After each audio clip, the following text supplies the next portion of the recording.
वाणी श्री हुजूर स्वामी जी महाराज, फरियाद और पुकार करना सतगुरु से और मांगना मेहर और दया का, वास्ते चढ़ने सूरत के और प्राप्ति दर्शन शब्द स्वरूप सतगुरु की। गुरु मोहि अपना रूप दिखाओ, गुरु मोहि अपना रूप दिखाओ। यह तो रूप धरा तुम सरगुण, जीव उबार कराओ। यह परम संत श्री हुजूर स्वामी जी महाराज की वाणी है। आज के इस शब्द में आप हमें परमात्मा की भक्ति का सच्चा मार्ग क्या है और संत सतगुरु का असल स्वरूप क्या है, उस मालिक की महिमा क्या है, इसके बारे में संक्षेप से विस्तार से समझा रहे हैं, बता रहे हैं। ध्यान पूर्वक और एकाग्र चित्त होकर इसे सुने और मनन करें।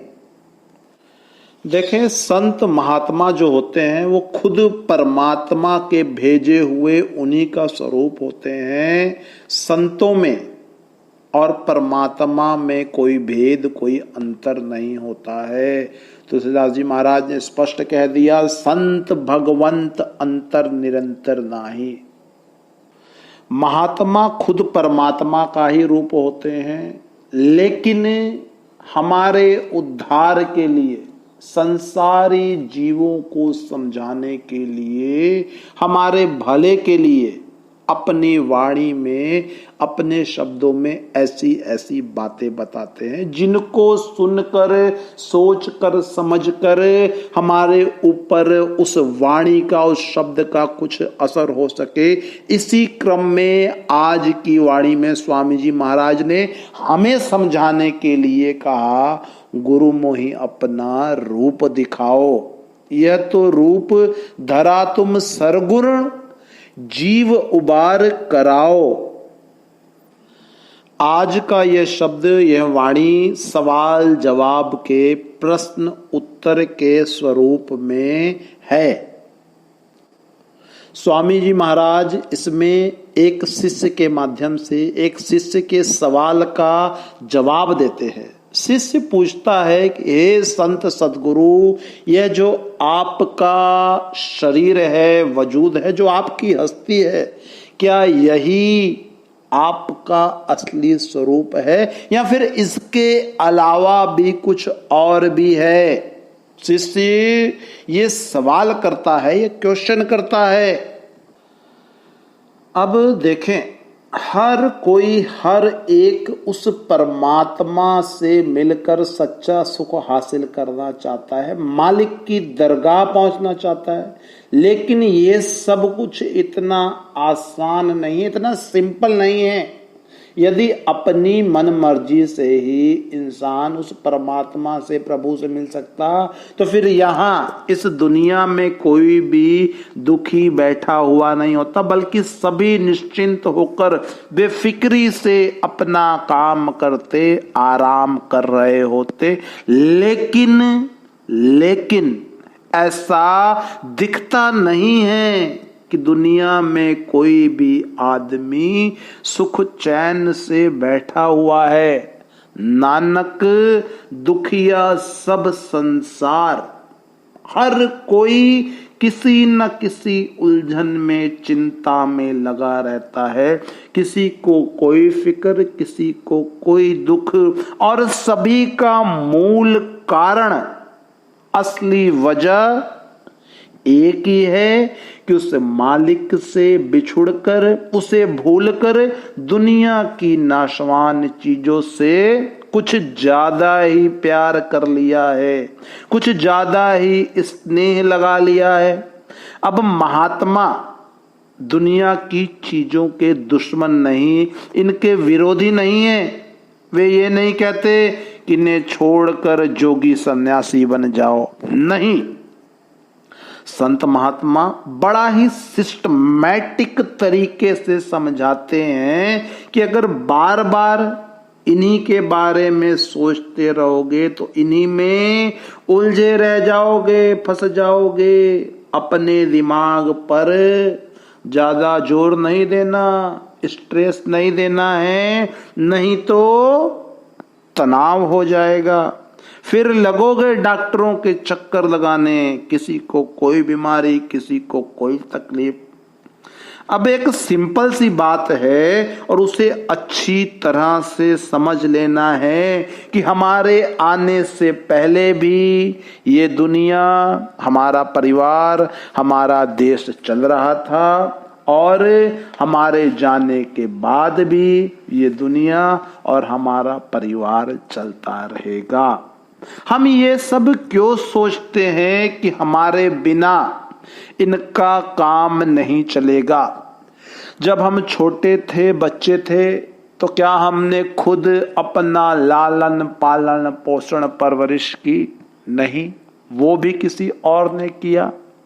तो फिर क्यों हम अपने आप को ही सब कुछ समझते हैं कि मेरे सिवा कुछ और हो ही नहीं सकता? नहीं, ऐसा बिल्कुल नहीं है। वो मालिक परमात्मा सबकी संभाल करता है।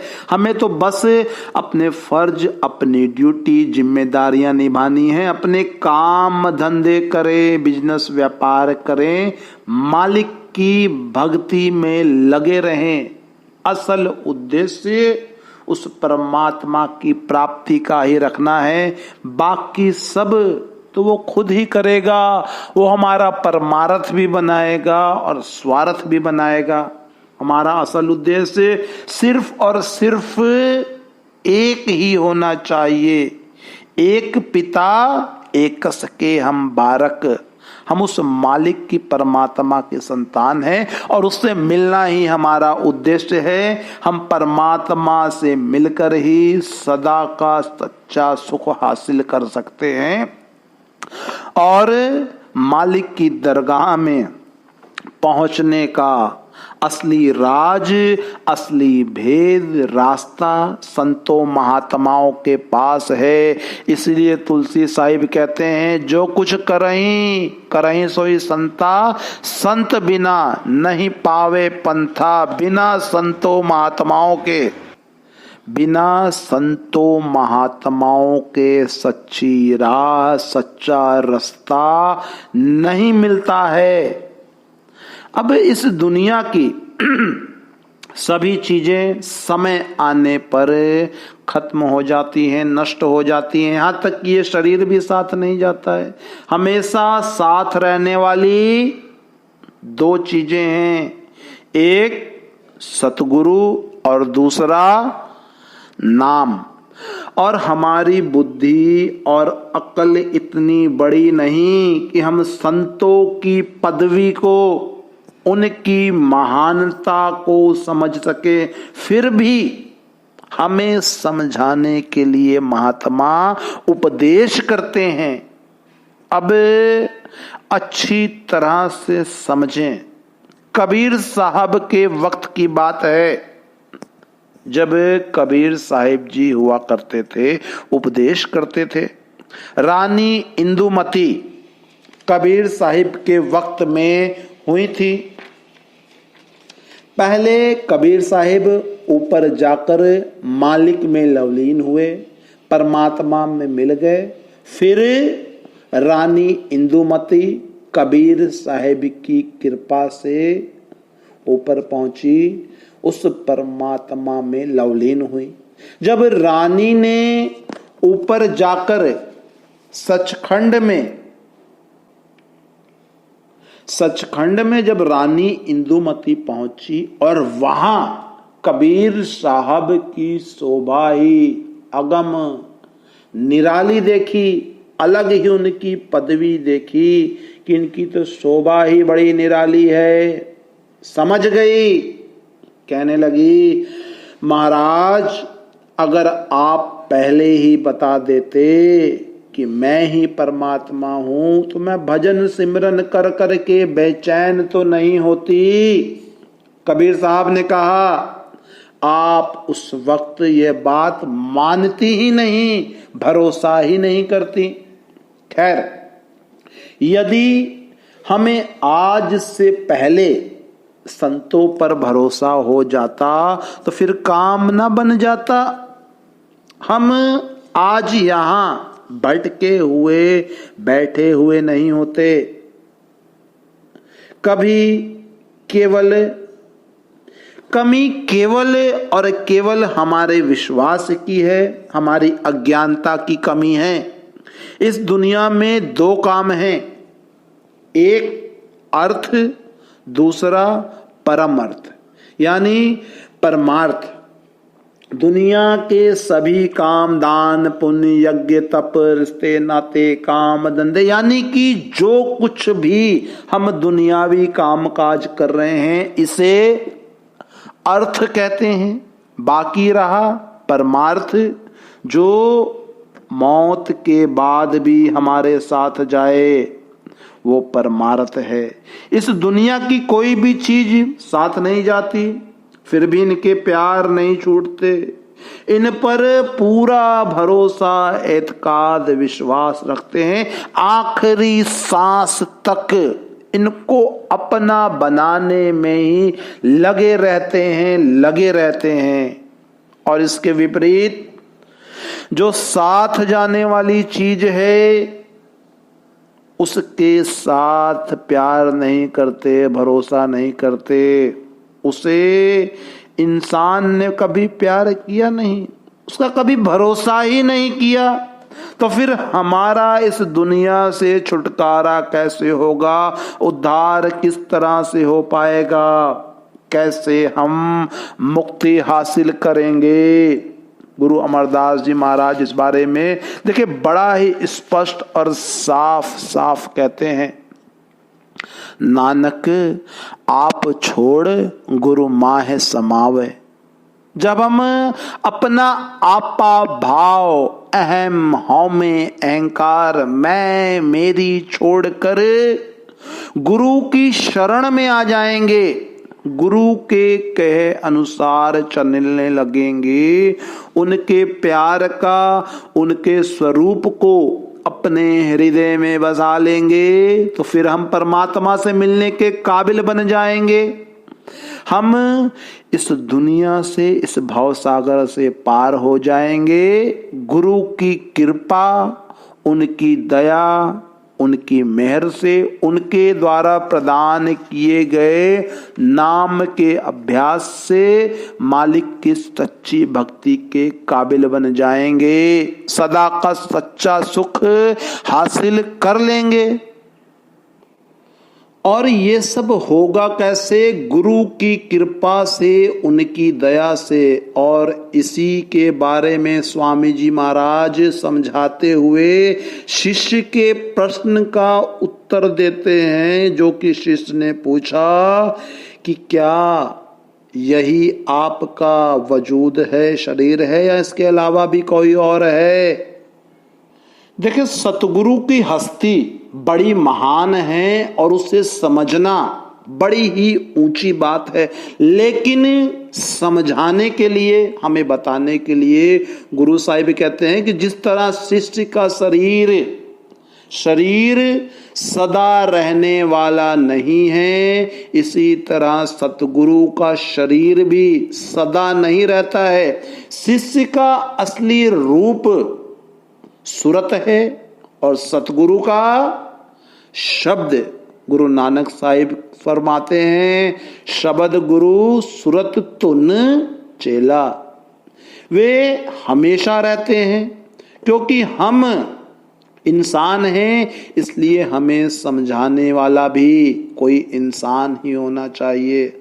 आदमी का उस्ताद आदमी है, मगर कोई इसका ये मतलब ना समझ ले कि सतगुरु की हस्ती, उसकी असलियत इंसान की ही होती है। नहीं, बल्कि वो परमात्मा मालिक अपनी ताकत किसी न किसी इंसान के चोले में रख देते हैं। मगर जब तक कोई भी महात्मा शरीर में बैठे हुए हैं, वे अपने आप को सतगुरु नहीं कहते हैं। देखिए, ये होती है संतों की महानता, उनकी कैफियत, उनकी बड़ाई, कि अपना दम नहीं भरते।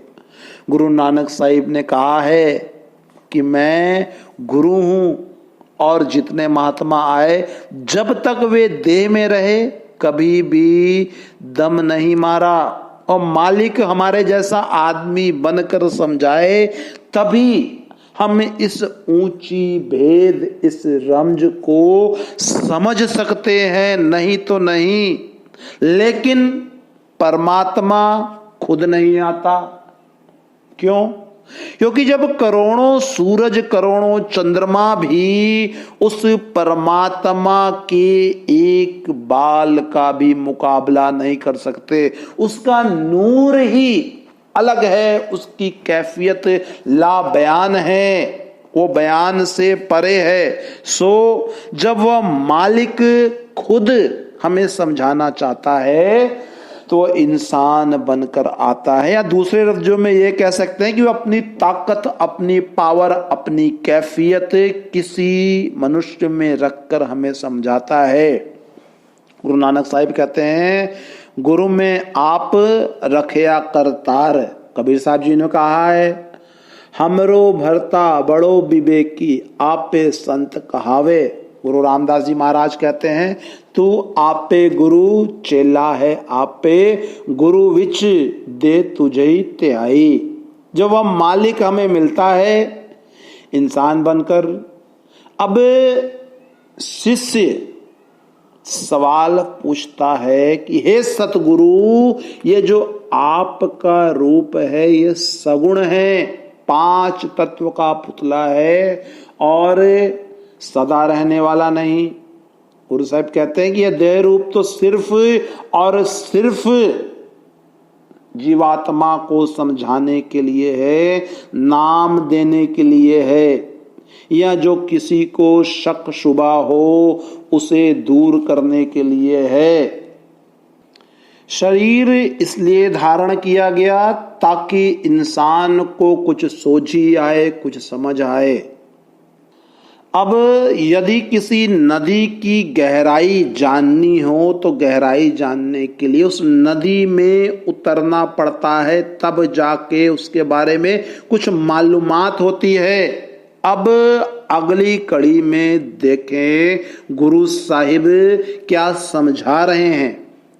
रूप तुम्हारा अगम अपारा, सोई अब दर्शाओ, देखूं रूप मगन होए बैठूं, अभय दान दिलवाओ। हे मालिक, जो आपका असली स्वरूप है वो तो शब्द है, अगम अपार और अनामी है। शिष्य कहता है कि मैं चाहता हूं कि मुझे भी वो रूप दिखाओ, रूप तुम्हारा जो अगम अपारा। संत सतगुरु कहते हैं कि सतगुरु का रूप कुल मालिक है। सतगुरु को मालिक में समा जाना है और शिष्य का भी मालिक से मिलाप करवाना है। सतगुरु का रियल असली स्वरूप तो शब्द है, वर्ड है। अब शिष्य कहता है कि वह रूप मुझे मिल जाए, और जब वह रूप मिला जन्म मरण खत्म हो गया। अब कौन जन्म ले और कौन मरे, कौन आए और कौन जाए। इसलिए शिष्य कहता है कि जब मुझे आप वह रूप दिखाओगे तो फिर मैं बेखौफ निर्भय हो जाऊंगा। देखूं रूप मगन होए बैठूं, अभय दान दिलवाओ। मुझे शांति आ जाएगी अगर वो रूप मिल जाए, तो फिर भय कैसा, किसी प्रकार का डर नहीं, ना जन्म लेना ना मरना। जब वो मालिक मिल गया, फैसला हो गया, कतरा समुंदर में मिलकर समुंदर हो गया। अब कतरा कतरा नहीं बल्कि समुद्र है। जब शिष्य पूरा भरोसा संत सतगुरु पर कर लेता है तो संत सतगुरु उसकी संभाल खुद ही करते हैं। गुरु नानक देव जी महाराज के समय का एक जिक्र है कि मर्दाने की बीवी मर्दाने से शिकवा करते हुए कहती है कि मुसलमान औरतें मुझे ताना मारती हैं कि तेरा पति मुसलमान होकर एक हिंदू के पीछे रबाब उठाकर दिन रात घूमता रहता है। मर्दाना अपनी बीवी को कहता है तो तुमने फिर उनका क्या जवाब दिया? बोलती है मैं क्या जवाब देती, ठीक ही तो ताना मारती हैं। मैं चुप रह गई। वाकई में वो वेदी कुलभूषण है, वेदियों के वंश में पैदा हुए हैं और हम मरासी मुसलमान नहीं। तुम्हें कहना चाहिए था मैं जिसके पीछे रबाब उठाकर घूमता हूं ना तो वो हिंदू है न मुसलमान, वो तो सिर्फ अल्लाह और राम का रूप है। वो ईश्वर है, गुरु हैं, वो किसी समुदाय में नहीं बंधे हुए हैं, वो किसी किस्म के दायरे की गिरफ्त में है ही नहीं। अब घरवाली यकीन नहीं करती, कहती है अगर ऐसा है तो वे कभी हमारे घर क्यों नहीं आए और क्यों नहीं उन्होंने कभी हमारे घर में भोजन किया। अगर आपके कहने के मुताबिक सब लोग उनकी निगाह में एक हैं तो गुरु नानक साहिब कभी हमारे घर भी आए और हमारा बना हुआ भोजन भी करें। खैर, मर्दाना कहने लगा चलो फिर आज ऐसा ही सही, तू आज घर में जो भी कुछ पड़ा हुआ है उसी से भोजन बना ले और मैं बाबा जी को लेकर आता हूं। अब घरवाली इस बात पर यकीन ही नहीं करती। वो कहती है मैं बना तो देती हूं पर वे आएंगे भी कि नहीं।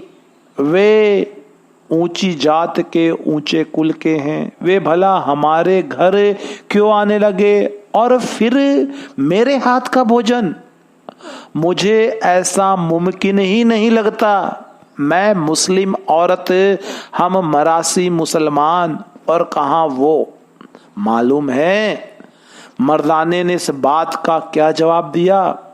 मर्दाने ने भी कह दिया अगर आज बाबा नानक ना आए तो यारी टूटी, पर तू यकीन रख यारी टूटेगी नहीं।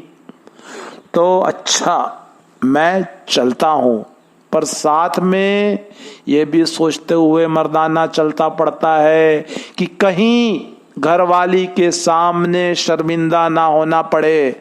बातें तो बड़ी ऊंची ऊंची कर दी, बाबा कहीं जवाब ना दे दे, कहीं मना ना कर दे। यही सब सोचता हुआ उधेड़ बुन में चला जा रहा है। अभी थोड़ा ही आगे गया होगा कि बाबा जी रास्ते में ही मिल गए।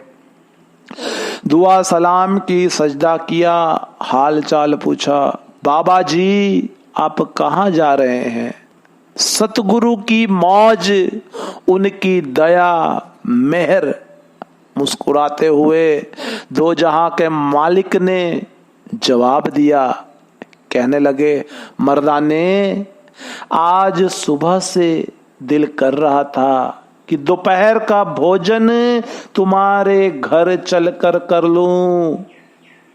मर्दाने चले तुम्हारे घर की ओर। अब मर्दाने को तो जैसे मुंह मांगी मुराद मिल गई। आंखों से अश्रु धारा बहने लगी, रोम रोम पुलकित हो गया। सतगुरु पर विश्वास और पक्का हो गया, दृढ़ भरोसा हो गया, दृढ़ विश्वास हो गया। एक भरोसा, एक बल, एक आस विश्वास। कहने लगा एक छोटा सा रत्ती भर शक मन में कहीं से आ गया था, पर महाराज आपकी कृपा से, आपकी दया से, आपकी मेहर से वो भी दूर हो गया। सच में आप अद्भुत हैं, निराले हैं। गुरु की महिमा ही अगम अपार है। गुरु तो वो है जो मन की शंका मिटा दे, जिसका नाम, जिसका ज्ञान, जिसका एहसास मन की सभी शंकाएं दूर कर दे, वो है गुरु। आत्म जीता गुरुमति गुण गाए गोविंद, संत प्रसादी पै मिटे नानक बिन से चिंद। जिस तरह सूरज सांझा होता है, इसी तरह अवतारी महापुरुष और संत सतगुरु सांझे होते हैं, सारी दुनिया के लिए आते हैं और सभी का कल्याण करते हैं। सतगुरु पर किया हुआ भरोसा ही हमें पार लगा सकता है, हमारा कल्याण कर सकता है। अब देखें अगली कड़ियों में क्या समझा रहे हैं। यह भी रूप प्यारा मोको, इस ही से उसको समझाओ। बिना इस रूप काज नहीं होई, क्यों कर वाही लखाओ।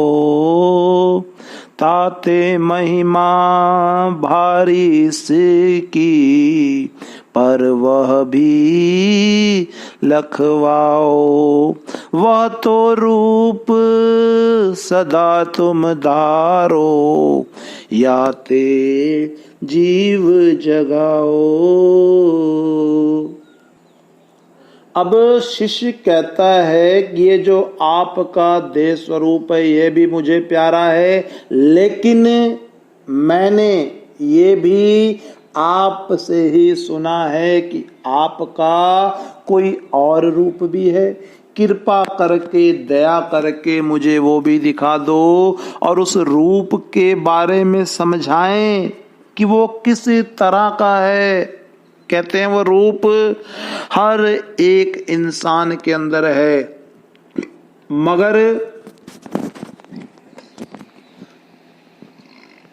उसके होते हुए भी आदमी नरकों में जाता है, जेलखाने भोगता है, चोरी ठगी दुराचार बेशुमार पैप ऐब बुरे कर्म करता है। इसके विपरीत अगर ये देह रूप सतगुरु मिले, अंदर का राज भेद बताए और शिष्य उन पर भरोसा करते हुए नाम की शब्द की कमाई करे, पर्दा खोल ले, खंडों ब्रह्मांडों पर चढ़े, उस रूप के दर्शन करे, तो फिर इसकी मुक्ति हो जाती है। शिष्य कहता है कि मुझे देह रूप भी प्यारा है, मगर प्रार्थना है, बेनती है, कृपा करके उस निर्गुण स्वरूप को भी दिखा दें। हम मनुष्य हैं, अगर गुरु हमें मनुष्य बनकर वह रूप नहीं समझाता तो फिर हम समझ ही नहीं सकते हैं। शिष्य कहता है कि महिमा तो इसी रूप की है जो सरगुण है। अगर ये ना मिला तो खाली आया और खाली चला गया, मगर मैं आपका वह निर्गुण रूप भी देखना चाहता हूं। हे सतगुरु, जो आपका निज रूप है, आप युगों युगांतरों से जिसमें रहते हुए आए हैं, वह स्वरूप क्या है, कृपया कर उसका वर्णन करें, मुझे कृतज्ञ करें। संत महात्मा दया करते हुए कहते हैं कि वह निर्गुण स्वरूप जो की है वह शब्द है, और जो देह रूप है ये तो कभी कभी धारण करते हैं। ये तो जिन जिन जीवों को नाम देने का हुक्म होता है उन्हें नाम देकर वापस चला जाता है, मगर जो वह रूप है निर्गुण वो हमेशा रहता है। क्यों? क्योंकि जितने संत महात्मा आए सभी शब्द में से आए और जीवों को नाम देकर वापस शब्द में जा मिले। बस संत महात्मा मालिक के हुक्म से आते हैं और जब हुक्म होता है वापस चले जाते हैं। इसीलिए संत सतगुरु अपनी शरण में आने वाले शिष्य को नाम या शब्द की कमाई का साधन और नाम के शब्द के अभ्यास द्वारा सूरत को अंतर में शब्द में लीन करने की विधि समझाते हैं, जिसे कि सूरत शब्द योग भी कहा जाता है। वो परमात्मा शब्द या नाम का भंडार है, उसका वास्तविक स्वरूप शब्द या नाम है। परमात्मा शब्द या नाम एक ही है। परमात्मा नाम का सागर है। सृष्टि की रचना करने वाला नाम उसकी लहर है और आत्मा उसकी बूंद है।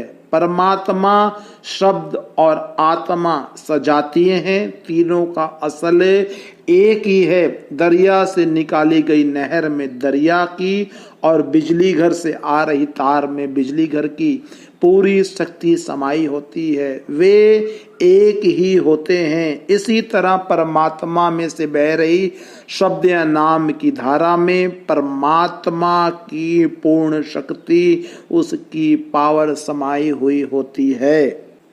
नाम के अभ्यास और शब्द की कमाई के बिना जीवात्मा की मुक्ति नहीं हो सकती। कलयुग में तो संतों महात्माओं ने विशेष तौर पर शब्द की और नाम की महिमा की है।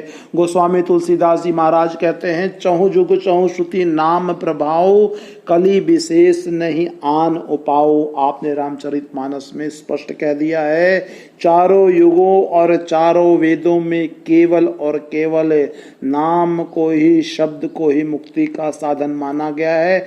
कलयुग में इसके सिवाय मुक्ति का कोई दूसरा साधन है ही नहीं। कलयुग कर्म धर्म नहीं कोई, नाम बिना उद्धार न होई।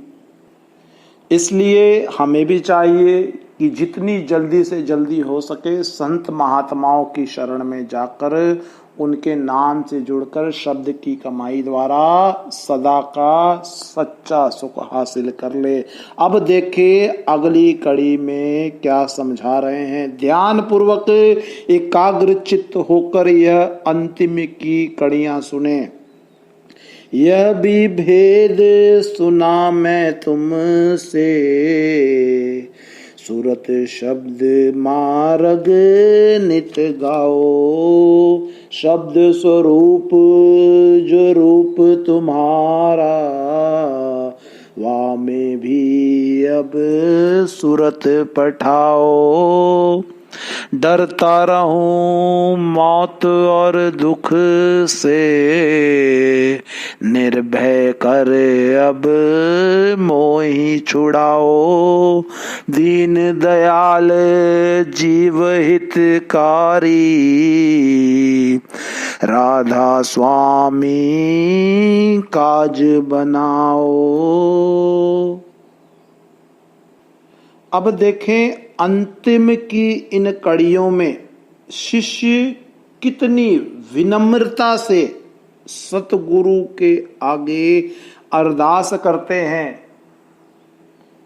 हे सतगुरु, यह भेद भी मैंने आपसे ही सुना है कि आपका कोई और रूप भी है। कृपा करके मुझे वह रूप दिखाएं और सूरत शब्द मार्ग जो आप नित्य बताते हैं वो भी बताएं, उससे भी मुझे अवध गुनाएं, मुझे उसके बारे में विस्तार पूर्वक बताएं। हे मालिक, तेरा जो रूप हमेशा रहता है, न कभी जन्मा न कभी मरा, न आया न गया, मुझे वह रूप दिखाएं। मेरी रूह को, मेरी आत्मा को उस रूप में ले जाएं।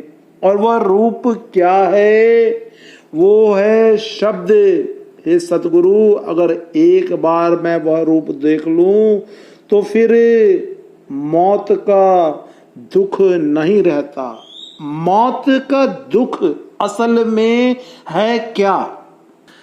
देखिए, मौत एक अटल सत्य है, कुदरती कानून है, लेकिन इसके बावजूद भी हर कोई मृत्यु का नाम सुनते ही कांप उठता है। मृत्यु के समय मौत जब आती है, डेथ, उस टाइम इंसान का शरीर ठंडा पड़ जाता है। मेडिकल साइंस भी इस बात से सहमत है। मनमुख लोगों को मृत्यु के समय बड़ी पीड़ा होती है। कुछ लोगों के तो कपड़े तक गंदे हो जाते हैं, मल गुदा मार्ग से निकल जाता है। कुछ की आत्मा को जब शरीर से यमदूत निकालते हैं तो आत्मा जल्दी शरीर को छोड़ती नहीं है, क्योंकि इसका मोह अभी भी इस दुनिया में ही लगा हुआ होता है, इसका ख्याल यहीं फैला हुआ होता है। लेकिन फिर भी यमदूत इसे नहीं छोड़ते। आत्मा को शरीर छोड़कर जाना ही पड़ता है और बहुत दर्द होता है मनमुख लोगों को।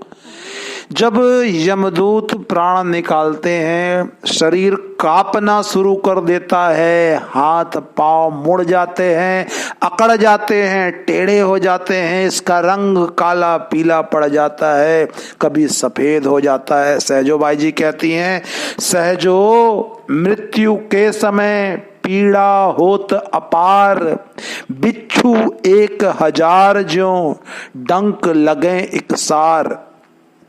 अगर एक बिच्छू भी ना अगर किसी को काट ले तो उसकी क्या हालत होती है, कितनी पीड़ा, कितनी तकलीफ होती है। और उस समय, मृत्यु के समय, एक साथ हजारों बिच्छुओं का डंक जब लगेगा तो उस समय कितनी पीड़ा होगी।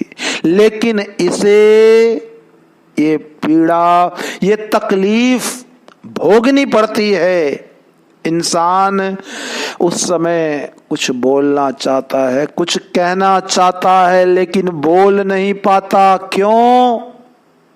क्योंकि इसकी सभी इंद्रियां, बोलने सुनने की शक्तियां, इसकी पावर नष्ट हो जाती है। यम का भयंकर रूप देखकर जीव भयभीत हो जाता है, लेकिन इसके विपरीत जो गुरुमुख होते हैं, जो संत सतगुरु की शरण लिए होते हैं, नाम का, भजन का सिमरन किया है, उन्हें किसी प्रकार का भय होता ही नहीं। यमदूत उनके पास तक नहीं जाते। गुरु अर्जुन देव जी महाराज ने स्पष्ट कर दिया इस बात को। सिमरत नाम किलमिख सब काटे, तरम राय के कागर फाड़े। नाम वालों के निकट यमदूत तो क्या, खुद यम भी नहीं जाता। ऐसी है सतगुरु की शरण अख्तियार किए हुए जीवों की महिमा, नाम की शब्द की बड़ाई। जब गुरु की शरण में आ गए तो फिर जन्म मरण का चक्कर ही नहीं रहा। न मौत आए, न दुख आए, न सुख। अगर शिष्य कहता है कि अगर मुझे वह रूप दिखा दो, वह निर्गुण रूप, तो फिर मैं बेखौफ हो जाऊं। निर्भय कर अब मोह ही छुड़ाओ। हे सतगुरु, आप दीनों या निमानों पर मेहर करने वाले हो, कृपा करने वाले हो, बख्शीश करने वाले हो, दुखियों पर दया करने वाले हो, जीवों के हितकारी हो। कृपा करके मुझे वो रूप दिखाएं, मेरा काज, मेरा जन्म सफल कर दे। दीन दयाल जीव हितकारी, राधा स्वामी काज बनाओ। देखें, इंसान का असली कार्य क्या था, जिसके लिए कि ये मनुष्य का जामा मिला। इंसान के इस जामे का, मनुष्य शरीर का देखिए बड़ी भारी महिमा है। संतों महात्माओं ने शरीर को नारायणी देखा। अब मनुष्य की बड़ाई क्या है, ये नहीं कि केवल इस दुनियावी काम काजों में ही लगा रहे, नहीं, ये इंसान का जामा बड़ी मुश्किल से मिलता है। गुरु अर्जुन देव जी महाराज स्पष्ट कहते हैं, लख 84 जोन सबाई, मानस को प्रभ दी वड्याई, इस पौड़ी ते जो नर चूके, सो आए जाए दुख पाइंदा। मनुष्य जन्म बड़ा दुर्लभ है, 84 की सीढ़ी का आखिरी डंडा है। इस पर पहुंचकर भी यदि परमात्मा की भक्ति द्वारा परमात्मा से मिलाप नहीं किया, जो कि हमारा असली काम है, असली काज है, परमात्मा से मिलाप करना, उसकी सच्ची भक्ति के द्वारा वो काम वो काज यदि हमने नहीं किया तो फिर इस सीढ़ी से हमारा पांव फिसल गया तो 84 के लंबे और कष्टदायक चक्र में गिर जाएंगे। भाई प्रापत मानुख देहरिया, गोविंद मिलन की एह तेरी बरिया, अवर काज तेरे किते न काम, मिल साध संगत भज केवल नाम। तो इसका असली काम क्या है? संतों की शरण में जाना, सत्संग में जाना और संत सदगुरु की कृपा के जरिए उनकी दया मेहर से प्राप्त हुए नाम की कमाई करना, भजन सिमरन का अभ्यास करना और परमात्मा से मिलाप हासिल करना। और यही कबीर साहब जी महाराज ने भी कहा है, भजो गोविंद भूल मत जाओ, मानस जन्म का एही लाहो। इस जन्म से पहले भी इंसान को कई जन्म मिल चुके हैं, पर उन जन्मों में वो मालिक की भक्ति करके उससे मिलाप हासिल नहीं कर पाया। इसीलिए फिर यह मनुष्य जन्म मिला है ताकि उस परमात्मा की भक्ति करके उससे मिलाप हासिल कर ले। सहजो बाई जी ने स्पष्ट रूप से कह दिया है, कई जन्म भय कीट पतंगा, कई जन्म गज मीन कुरंगा, कई जन्म पंखी सरप होयो, कई जन्म हैबर बिक जोयो, मिल जगदीश मिलन की बरिया, चिरंकाल इह देह संजरिया। तो फिर यदि इस बार भी चूक गए तो 84 का जेल खाना तैयार है। फरीद साहब जी ने भी स्पष्ट कह दिया, फरीदा 4 गवाया हंड के, 4 गवाया शाम, लेखा रब मांगे सिया, तू आए हो केड़े काम। अब संतों महात्माओं ने जब इतना सब कुछ साफ साफ स्पष्ट रूप से बता दिया और उसके बावजूद भी यदि ये ना समझे तो फिर कसूर इसका अपना है, किसी और को दोष ये दे ही नहीं सकता। तो हमें भी चाहिए कि आज के शब्द में, आज की इस वाणी में जो स्वामी जी महाराज ने समझाया कि परमात्मा की सच्ची भक्ति संत सतगुरु के जरिए, उनके द्वारा प्रदान की गए नाम के जरिए करनी है। जितनी जल्दी से जल्दी हो सके इस बात पर अमल करते हुए संतों महात्माओं पर पूरा भरोसा, प्यार, विश्वास, एतकाद रखते हुए उनकी शरण में जाकर जल्दी से जल्दी परमार्थ की ओर लग सके और यहाँ इस दुनिया में रहते हुए अपने नाते रिश्ते दुनियादारी फर्ज निभाते हुए अपनी फुल रिस्पॉन्सिबिलिटीज, अपनी ड्यूटी अदा करते हुए मालिक की भक्ति की ओर लग सके। हाथ कारवल दिल यारवल। राधा स्वामी।